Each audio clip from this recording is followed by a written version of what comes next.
So another expression in this TED Talk is to make one's way. And here's just the second half of a sentence where that phrase was used. We checked in, it's to a hotel, right? And then we made our way straight up to our room.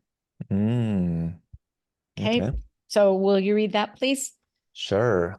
We checked in and then we made our way straight up to our room. Oh, wow. That was very good inflection. It sounds Thank you. almost mysterious. And then I practiced this like my entire life, so what can I say? I would hope was it would be kidding. better if you've been practicing your entire life. No, that was very good. Okay. Oh, thank you. So how about made our way or to make your way? Is that an expression you're familiar with? Not really. Okay. Yeah, because normally you would think of, oh, I made dinner last night. Yeah. I want to make cookies tomorrow. So this is a different use of made. And really, it just simply means that you're going to go from one place to another place. Okay. So you're going and you're moving in a particular direction to a particular place. Made our Gotcha. way. 시간이 없어서 영어를 연습할 환경이 안 돼서 자꾸 영어 실력이 줄고만 있는 것 같아서 고민이신가요?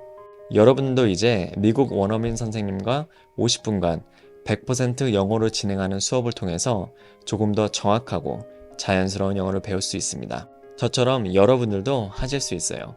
고민하지 마시고 지금 바로 시작해보세요. Okay. For example, the wedding guests made their way to the next room for the reception. So like the wedding's held here. The reception is in a different room. And so the guests made their way. They went from wedding to reception. Okay. Gotcha. Okay. So try reading that example sentence.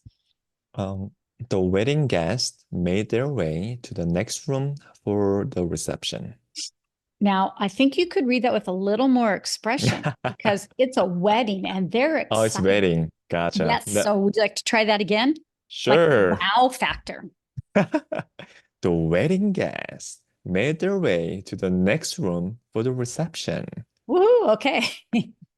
They were excited. Okay. Thank you.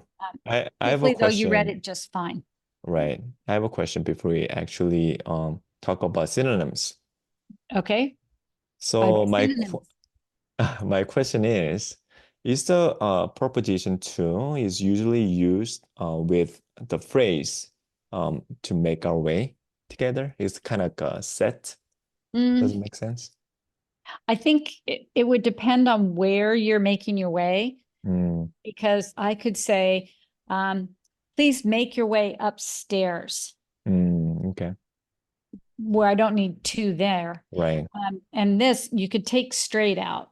We made our way to our room. To our room. Okay. Because straight up is just giving an added direction or an adverb to describe how they're making their way. They're not kind of wandering. They're going straight up to the room. Right. Okay. So I think most of the time, if you're going to point out the destination of the second place, you're going to want to use to. Okay. But it's not That that like always necessary. Not always. It would depend on the situation. Okay. And then I have another question. You're full of questions today. Yes. go ahead. So, for example, let's look at this example sentence. So, Okay. if I do, why do you think people use this phrase instead of, go or like, for example, this one I can say the wedding guest went to the next room for the reception. So, why do you think people? Oh, okay, go So ahead. maybe now's a good time to talk about synonyms, Okay. because there are other ways to say it, but Mm, they're almost so simple okay. that I think it shows a better knowledge of English if you use common expressions than just use vocabulary. Okay. I don't know if that's right. The wedding guests went to the next room. The Mhm. wedding guests moved. They proceeded. They traveled. Okay. All of that would mean the same. Okay. But when you say made their way, I don't know. For me, that even has a little bit more of a visual image. Mm, I kind of see them like going from point A to point B instead of saying the wedding guests went to the next room. Okay, gotcha. Thank you. Sure. So now, where would you like to make your way? Can you use made your way or to make one's way in a sentence? Oh, yeah, I just came up with this sentence. So let's check it out. Yeah, okay. So after spending 4 hours of video editing, I made my way to the park nearby my home to get some fresh air. I love it. That's great. Perfect Thank you. use of the phrase, and it sounds like you were very busy, and so you took a well-deserved break. Thank you.